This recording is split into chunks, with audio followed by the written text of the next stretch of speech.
Welcome to the Cooldown Show, presented by Road ID. Hi, I'm Keegan Swenson, professional cyclist for Specialized Off-Road Racing.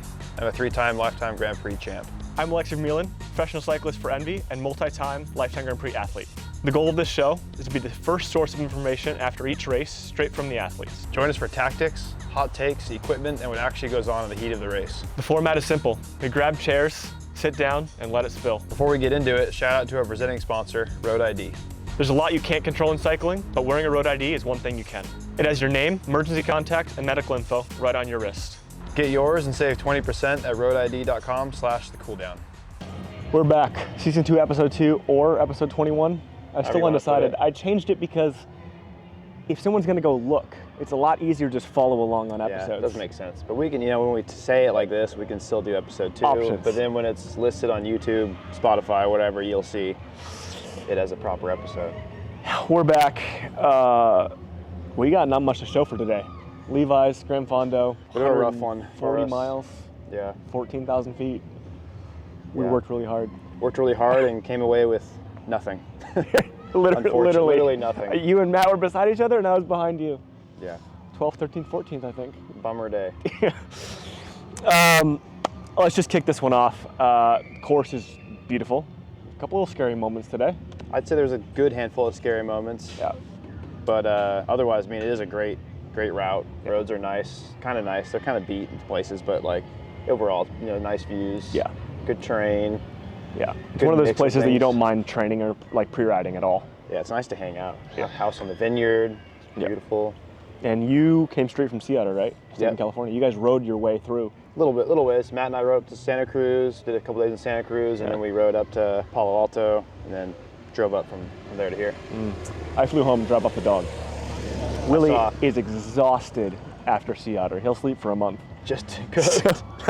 He couldn't come here. He couldn't stay another 2 days. So came home, I went back home, and I think I liked it, but it's definitely stressful to like jump back on a plane and funny, jump Matt back and I were talking about the other day, like, man, Alexey, like the guy loves to just go home for 2 days and then get back on a plane. But it's hard because you also have a direct flight from Monterey to Denver. So I do. Yeah, I also want to preface, like, without Brad, like without having a mechanic, like I'm not by myself. Am I going to carry 3 bikes to Sea Otter? Like I already had to bring a mountain bike for some photo shoots. Yeah. Like I don't really want to bring extra stuff. So I'm like, if I can go home, dump it all, come super light. And with Sea Otter being Thursday, it makes it like a little more manageable. So. Yeah. Course, we're obviously on road bikes. I think we're doing pretty similar stuff. You're on 2x again. 2x on the road bike. Dude, people give you some shit on the internet for that. On the road bike, we get 2x still. So, yeah. I think for this course, it's really nice to have the option. Yeah, it's nice to have the range. Yeah, because there's a lot of fast stuff, a lot of steep climbs. Yeah, I mean, I hit over 100K an hour today, over 60 miles an hour. Look at you. Were you close? Yeah. About the same. Yeah. Some of those descents, you're just hanging on to the roadies who just like trust their tires more than I do. It's funny how quickly you lose that. Pre-riding with Luke Lamperti the other day, and he was drinking out of his bottle while I was getting dropped off his wheel. And I was like, this is demoralizing. He's good. Yeah, that's what he does. So. Yeah. Okay, I guess let's just talk through the race because it's a little painful to do, but race starts. I think after last year, the race was really hard, but we were able to kind of bring it back together all at once. Me a little further behind you, but you caught literally 500 meters to go. Yeah. Yeah. Going into this race, I think we were kind of trying to get the right breakaway up front. Yeah, it's a hard balance, especially with, there's a couple teams here, and, then there's like Matt and I have our little team now, and so it was tricky to get the right break to go, and the break was decent, but it wasn't quite what we wanted. There were some riders up there that I wasn't super keen on having and didn't want them to have too much gap, and, unfortunately, Matt tried to get in the break a few times, and of course that's not going to happen. You guys are in red jerseys, man. You gotta get for road racing. Maybe you guys get white jerseys. Maybe we need some camo or different ones. Just hide a little bit. Yeah. Nice work, guys. Thank you. And so I guess that move went, and I think it had 12 guys, which is more than I was hoping for. Way too many. And it's a hard balance there of like how hard do you push at the beginning to bring it back versus like do you kind of let them hang a little bit? Who do you trust? And I think we're all trying to talk about like who's dangerous up there, who's not. Simon Payot in any breakaway, like we talked about last weekend. Don't want him in It's not exciting. Doesn't matter the course. He's kind of good at everything. So. Yes. I think that it was risky, but we almost exactly like last year. Brought the brake back right before the feed zone, right into the feed zone. Yeah, came back at the feed zone. Yeah, a little hectic. Yeah. You grabbed your first musette? First musette, didn't love it, especially came in pretty hot, really chasing hot. that brake. Yeah. And I slowed down a lot to grab that musette, Yeah. and then was like kind of to chase a little bit to get back. Yeah. But successful, didn't crash. Yep. Didn't love the musette, but it was easier than grabbing 2 bottles. So I think a little more practice, maybe we'll dial it in. Dude, but it ripping, dude. It got the job done. Yeah. I will say I gave you like I was talking to Sophie last night and I was like major cojones to Keegan to take his first musette mid Levi's, and I was like, that is a fast feed zone. Hey, Come flying off the descent. Dude, I figure if I can snatch a bottle going like 30, 40 miles an hour, I figure What's a bag? What's a bag? It's all the same. Just got to pay attention, go slow. Yeah. You know, if Lexi can do it. Yeah, there you see. Good thinking. Yeah. Oh, you're ripping We also. got another one. Go get him. Catch up. Don't get dropped like Keegan and I. So it all regrouped, right? We're at mile 82 of 137. Yep. It's all back together. What do you think we had? 30 guys left at that point? Yeah, it was. That's still a big group. It was tricky because it was hard, but there was a lot of wind and Headwind all day. headwind. Yeah. So it was like tricky to find the balance of riding and not doing too much. I think we both did too much. Matt did too much. Yeah. And it was one of those situations where you're kind of like, damned if you do, damned if you don't. And I was like, well, if we're riding too much, but if we don't ride, the race is gone anyway. Yeah. And we're going to finish outside top 10, outside the money. And if we ride, then at least there's a chance. Yep. Even if you're maybe, especially right now, like I don't have the fitness that I normally have right now. I'm still kind of like, Yeah. I was writing checks out there I probably couldn't cash, and Yeah. you know, sometimes it doesn't work. Yeah, I think it's just tough too, because like this course obviously is really, really hard. But sometimes when the course is this hard, everybody's trying to save energy the whole day. Right. And if you're those guys who are just sitting in, you know, it's nothing against them. They're racing their bikes as tactics, but it definitely like you're just accepting the race might be gone. And I think It's a gamble, you know? and I don't want to race like that, which is tough because again, Yeah. I finished this and I'm like, again, like last year, like there's just mistakes that I'm just like, why did I do this? And it just makes it tough. Well, you know, we both race. Like I race for the win. I'm either going to race. I'm racing for the win. If I finish what I finished today, 12th or 13th or something, Yeah. like to me that's the same as finishing 4th. I don't give a shit. You Yeah. know. So sure, there's money on this one. There is a lot of money on the line, but like I still would rather win the race and race with dignity. Yep. And there's guys out there that don't race with dignity or Lap 2. and you know, more whatever they want to do is Yeah. on them. But I think that's hard though, right? Because you finish is. and you have this balance, this question in your head of like, why are we doing 400 and some TSS? I mean, you did 445 TSS. Yeah. Massive day. Hoof of a You know, day. I mean that's very near unbound, right? For Yeah. 4 hours less, Yeah. 3 hours less, which is pretty impressive. But I just struggle sometimes to remind myself I still want to race how I want to race, but it definitely is difficult after when you think to yourself and you say, okay, I could have saved energy here, I could have saved energy there, we could have just like let the Yeah. brake roll. What if it went to 8 minutes? You know? And then you go really hard on the climb and you see what happens. yeah. So it's Maybe difficult. maybe it'd be a different result, maybe not. you Yeah. know. But I guess just to like keep the people in it, we went up Geysers, which is the last big climb. Starts at like mile 93, I think, and it kind of 3% if you were to grab the beginning of it. Yeah, it's nothing pretty crazy. shallow. Yeah. It's a tricky one to manage because it was once again there was a little bit of wind and Yeah. like there was a tax and there was a break they had gotten a lot of time all of a Yeah. sudden because we were riding like 200 watts through this valley and Yep. you know Brandon's ripping along the big dog. So yeah, I don't know. They probably had a couple minutes. Yeah, I don't know. I mean, it was no over idea. 2. Yep. Yeah, and it went out quick. Yeah. Very quick. And then, we kind of come into what I think the last like 10 minutes is really hard of that climb, super Yep. steep, and it just immediately blows up. Mike Woods attacks. I think we're all trying to like find that balance. For me, I was really, after last year, like, hey, don't override right now. The groups are gonna come back together. And then that didn't happen. Yeah. And I kind of like, I wouldn't say I saved anything, but that like last kick over the top, I definitely held that back, and I watched Brendan Johnston do it and make the break. And then we went down the descent that was very sketchy. We can get to that. And I was just kind of like, okay, well, now we're 25 seconds back. Lap 3, you're doing well. It was 20 seconds off the back, and I was like, oh, we're going to catch them. I was with 2 Modern Adventure guys, with Simon Payode. and we just lost time. The Yeah. sixth grade And just rolled I away. kind of had the same thought as like when I came off you guys over the top there. Yep. I was like, I could push a little harder and maybe stay on, but then maybe I fully come apart. Yep. Because I was like fully, everyone's on the line. fully on the limit. Yep. And I was like, oh, if I wait a little bit, maybe Matt and the group will come and we can catch those guys. We ended up catching you Yep. and who was the other modern adventure guy you were with? Ian Lopez. We caught you and Ian near the finish. Yep. And it was just like too little too late. You know, and the group we were with, there was not much cooperation. Luke was riding, Matt was riding, I was riding. Yep. Braden was occasionally riding. Zach sat on most of it. So it was like... It's hard. When you don't have full buy-in from people, it's really hard. And I was like, if we all rode all out, maybe we could have brought back you guys earlier, and then, I don't know. It's so hard. And this is a really tough conversation, but I think the reason like you and I enjoy doing a podcast together is we think very similarly about a lot of things. There's a moment in these races where everyone is at their limit. 9.5 to 10 out of 10, right? You have nothing left. You're just, to pull through is what you got.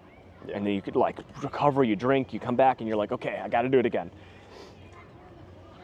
Sometimes I think we will ride ourselves to death for that, because you're like, okay, we're racing right now for, you guys were outside the top 10. Yeah. Why wouldn't you roll? Right, I was you're like, outside the money. We might as well try and make some money. And then there's people that don't want to, you know, and they want to sit on and take that ride to the finish. And, you know, I'm not saying it's bad. Well, I am actually. I'm saying it's bad. It just sucks because it changes the whole dynamic of the group. Yeah, and if once you're like, we were outside the money, so why don't we race and try and get in the money?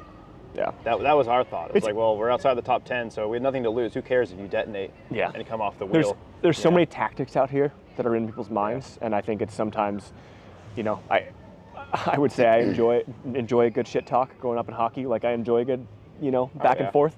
But sometimes it's unwarranted or not helpful when you're trying to like, it's just, we're all in it together at some point, right? If you're not in the front, you're not racing for the front. Yeah. That's the end of it.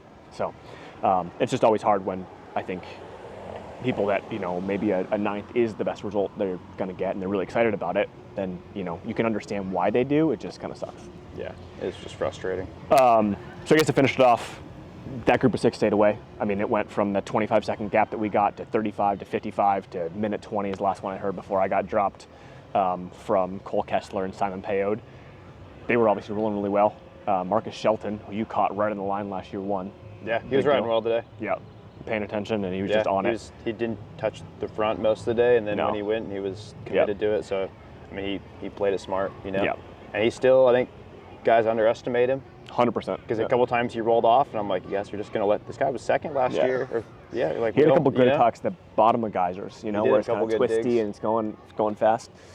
Okay, back step. Lap 4 already? Oof. He's slowing down.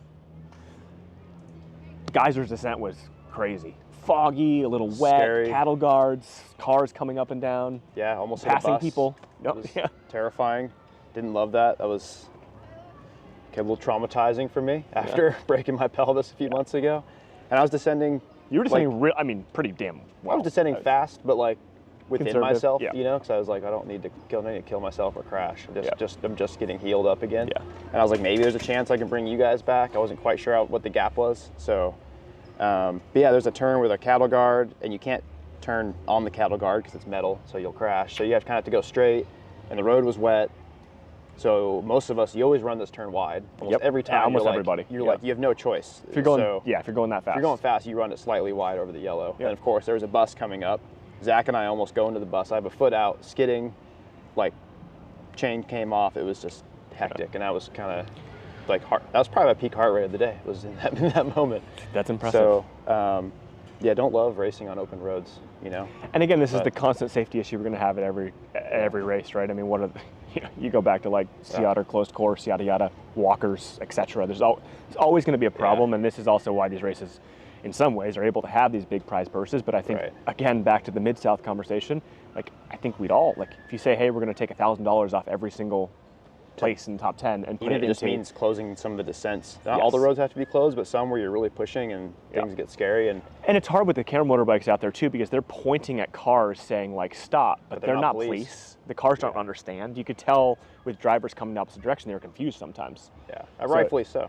Yes, exactly. So I do get it. It's a hard balance, but I think on the road it's even more dangerous than gravel because the speeds are so high. Fast. Like if there's a head-on with a car, you're going to die. Yeah, it's not going to end well. So I think it's I don't know, it's tricky, you know, and I don't know, maybe there's a way to find the balance, like we said, like maybe it's closing descents, maybe there's some sort of weird rolling closure. I don't know what the solution is, but that was dicey. I wasn't super happy about that today. So nutrition.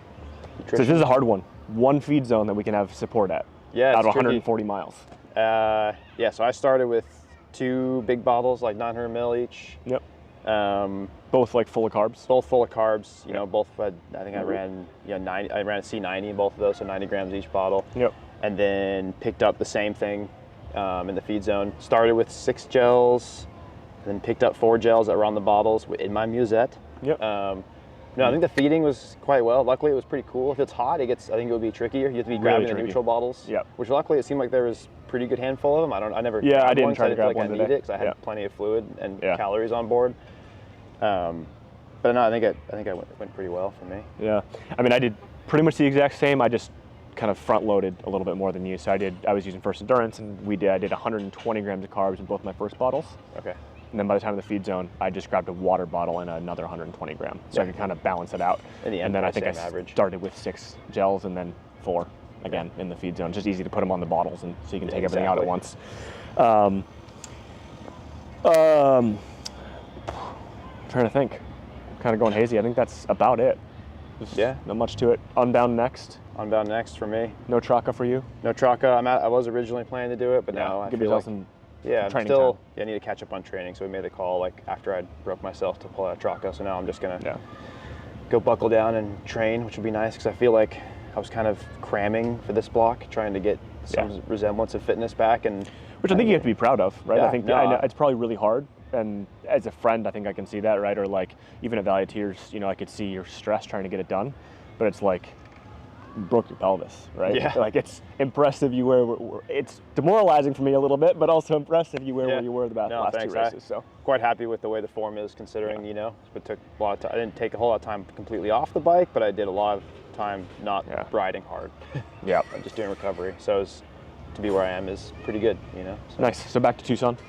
Back to Tucson for a few days, and then I'm going to take the dog and go up to Silver City and get some altitude for a few weeks. Yeah. While Sophia's at Traca, so I'll just be the 2 of us for a while. Cool. It'll be fun. And you? Back Australia on Tuesday. Australia.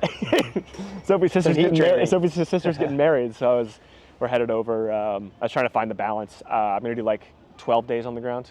Just trying to I want to be back before mid-May, before Unbound, make sure I'm not sick and all these other things. Yeah, but that's enough time you can still get there and adapt. Do and a training block. Yeah. So it'll be good, but it's been a very busy start to the year, and I've only done it to myself, so I can't complain. Yeah, you love it busy though. You'd go crazy if you weren't busy. It is true. It is true. Okay. Thanks for watching. Yeah. See you guys the next one.